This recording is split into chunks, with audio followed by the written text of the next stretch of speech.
উনি আমার সামনে বসা, সামনে ইমন বসা, এই পাশে আমি বসা। উনি আমাকে হঠাৎ করে ঘুরে বলতেছে যে তোরা তো আমি খুঁজতেছি অনেকদিন থেকে। আমি বললাম আপনি আমাকে খুঁজতেছেন মানে? বলে পরে আমি 3 মাস ধরে খুঁজতেছি। আমি বললাম আপনি কেন আমাকে 3 মাস ধরে খুঁজবেন? আপনাকে তো আমি চিনি না। বলে তুই জেবা টাকিয়া না? আমি বলছি জেবা টাকিয়াকে? আমি জেবা টাকিয়া নামে কোনো মেয়েকে আমি চিনি না। আমি এ গ্রেডের মডেল, এটা সারা বাংলাদেশের সব মানুষ জানে আমি টপ মডেল। আমি এ গ্রেডের কোনো মডেলের নাম আসলে আমার নাম আসতে হয়, কিন্তু খুব দুঃখের সাথে আজকে আপনাদের সবার সামনে আমার আসতে হয়েছে। কারণ আমি সারা জীবন ওমেন এম্পাওয়ারমেন্ট নিয়ে কাজ করছি। আমি সবসময় মেয়েদেরকে নিয়ে লেখালেখি করি। আমাদের যে প্রধানমন্ত্রী জনাব তারেক রহমান, তার ঘরে মেয়ে আছে। আমি চাই আমার এই ভয়েস উনি পর্যন্ত যাক এবং এটার বিচার যেন উনি নিজে করে। আমি আজকে 7 বছর ধরে বনানী থাকি, আমার বনানীতেই বাসা। আমাকে সে বলতেছে তুই ইয়েতে তুই থাকিস হচ্ছে মিরপুরে, তোর বাড়ি ব্রাহ্মণবাড়িয়া। তখন আমাকে পাশ থেকে ইমন বলতেছে যে আপু উনি আপনাকে জেবাটাকিয়া ভাবতেছে। জেবাটাকিয়ার বাড়ি হচ্ছে ব্রাহ্মণবাড়িয়া, জেবাটাকিয়া মিরপুরে থাকে।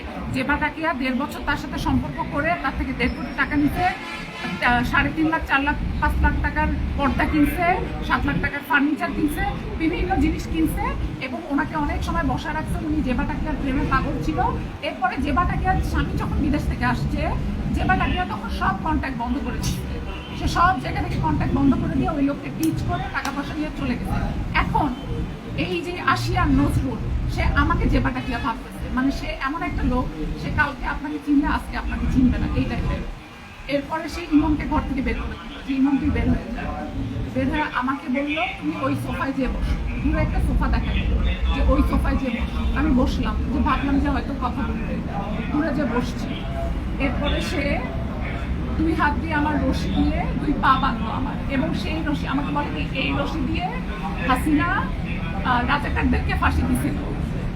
তারেক রহমান আইসা আমার পায়ের কাছে পড়ে থাকে, হাসিনা আমার পায়ের কাছে পড়ে থাকে, সালাউদ্দিন আমার পায়ের কাছে পড়ে থাকে। তোর মতো মাইয়া মরলে আমার কিচ্ছু যায় আসে না। আমি প্রতিদিন মাটি চাপা দিয়ে রাখি।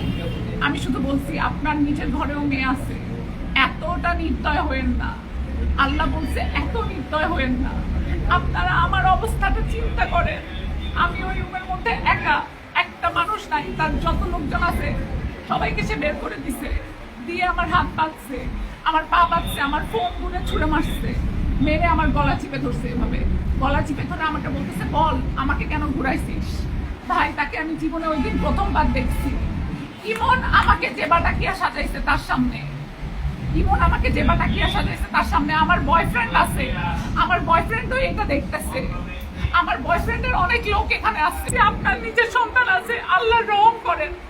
সে আমাকে চুল টেনে ধরে এইখানে লাঠির উপরে লাঠি, আমার এইখানে আমি হাত দিতে, এই দেখেন এগুলা ফুলে ফুলে আছে। এগুলো তো আমি আপনাদেরকে দেখাইতে পারবো না ভাইয়া অন ক্যামেরায়, আপনারা সবাই ছবি দেখছেন।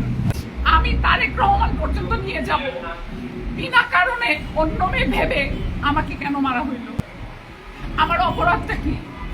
তার সাথে তাকে আমি জীবনে দেখছি ওই দিন প্রথমবার। আল্লাহ আমার যত চোখের পানি, ওই আশিয়ান গ্রুপ ধ্বংস হয়ে যাবে। এবং সে এখন পর্যন্ত আমাকে ব্ল্যাকমেইল করে যাচ্ছে। সে বিভিন্ন মানুষজনকে ফোন দিচ্ছে আমাকে মেরে ফেলার জন্য, আমার জীবনের সিকিউরিটিকে। এরপরে তার অ্যাসিস্ট্যান্ট একটা মেয়ে আসছে, মিয়ামিনা, মেয়েটা এসে আমাকে কফি খাওয়াচ্ছে, বলতেছে আরে কফি খাওয়াইতে গেছে আমাকে। আমি ওই মেয়েটাকে এভাবে করে হাতে ধরে বললাম আপু আমার হাতটা খুলে দেন প্লিজ। মেয়েটা আমাকে বলে আপু আমি চাকরি করি, আমি পারবো না বলে। তখন উনি বলতেছে এই ওই খানকি মাগির মুখে কফি ঢাইলা দে। গরম কফি আমার মুখে ঢেলে দিচ্ছে। এরপরে বলে কি যে চাকু দিয়ে ওর মুখ কেটে দে, চাকু দিয়ে ওর মুখ কেটে দে। আমার মোবাইল নিয়ে আসেন, তার সাথে আমার কোনো পরিচয় নাই, কিচ্ছু নাই। ইমন আমাকে বলছে আপু ওখানে কাজ আছে, একটা কাজের ব্যাপারে কথা বলবে, 1 বছরের এন্ডোর্সমেন্ট, তুমি চলো। আমি গেছি ভাইয়া। এরপরে সে আমাকে বলে কি না আমার পুরো শরীরে 60টা মারছে। আপনি দেখছেন দাগ সব, আপনারা অনেকেই ওই দাগ দেখছেন না? আমার জায়গায় একটা বার আপনার মনকে চিন্তা করেন। আমার ভাই উপরে দাঁড়াইছে,